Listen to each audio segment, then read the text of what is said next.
I've known for some time that the deck core was wet in the vicinity of the staysail track just in front of the mast that you can see here. And if you look closely, you can see that there are little spider cracks that are in the vicinity of each of the bolts holding the track down. And we've always assumed that these cracks were due to over tightening the bolts at the factory, leading to cracking of the upper laminate and allowing water to infiltrate into the core. After having taken off the track, you can see that these cracks are all on the aft edge of the track, but only located at each bolt.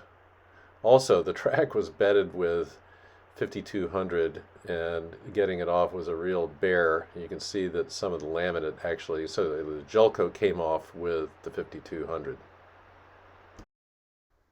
In any case, this video documents the repair of the deck and the subsequent re-stepping of the mast.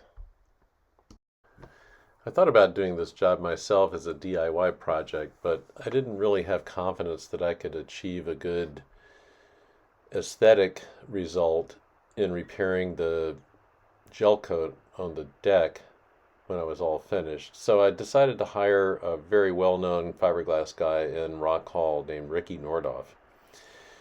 And that turns out to have been a great decision.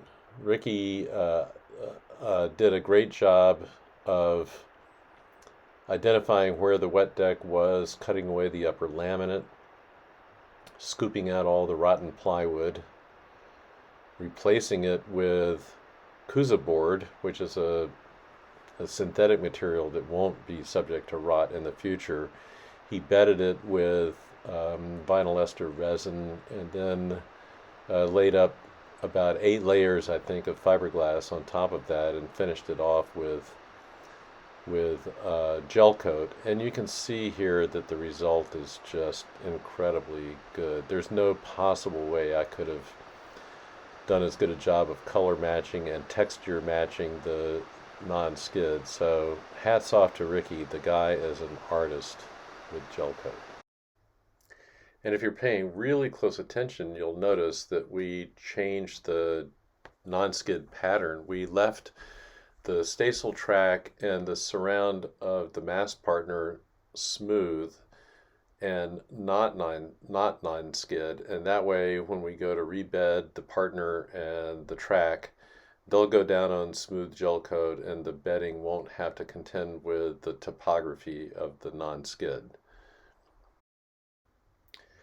One last little point, which is that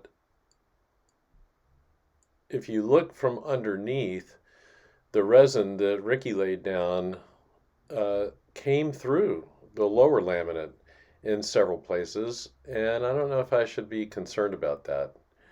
That suggests that the lower laminate is not entirely integral, and I don't know what that means exactly.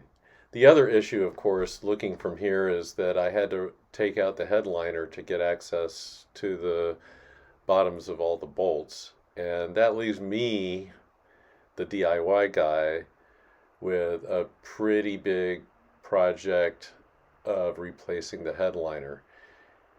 In this boat, the headliner is made out of a vinyl fabric that is stapled up with GIMP, using upholstery techniques. And I've decided that I'm not going to replace that, but I'm going to put in probably some kind of FRP panel, or maybe some kind of a plastic white panel that can be put up with battens with screws, so that if I ever do need access to the bottom of the deck for rebedding, hardware, or whatever purpose, it'll be an easy task to unscrew the battens and take the panels down, do the job, whatever it is, and then put them all back up, and I'm done. But that's a topic for a future video. The rest of this video will be the re-stepping of the mast.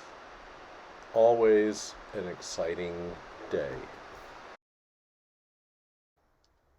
And by the way, everything that you see from here on out is done at the boatyard at Swan Creek Marina.